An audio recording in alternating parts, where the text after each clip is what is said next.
Magandang araw. Dito ako sa proyekto. Alam nyo, may masamang balita dito.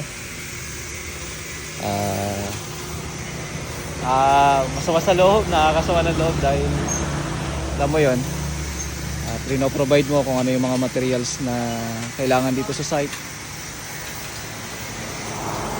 Tapos maya maya malalaman mo may ninakawang kami. So actually wala kasi kaming trabaho nung Sunday. Alam niyo naman pag Sunday hindi gumagawa yung tropa kasi family day nga yun. Hindi naman pwedeng pilitin yung tropa na magtrabaho sila. Ngayon pagdating nung electrician natin kaninang umaga, kasi Lunes nga ngayon, nalaman niya na wala yung isang wire.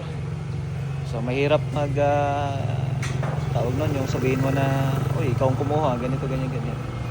Kasi yung isang bagay dito, siyempre tayo naman hindi malikot yung pag-iisip natin dahil may kumbaga kung sana talagang mawawala talaga lahat kasi ang daming mga gamit dito, ang daming mga materyales. So ayun, ginagawa yung canopy dito. Tapos dito, ito kasi nilipat kasi yung pintuan, dapat ito bintanan lang, tsaka yung bintana niya dati malaki, pinalitan ko ng ganyan. Kaya ngayon kailangan ko maglagay ng tawag na bakal dyan para dun sa canopy. So dito talaga may canopy yan.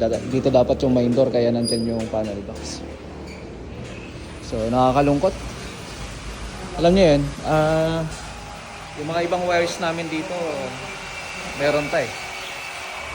Ang kagandahan yan, yung iba naman ay kabit na. Yan.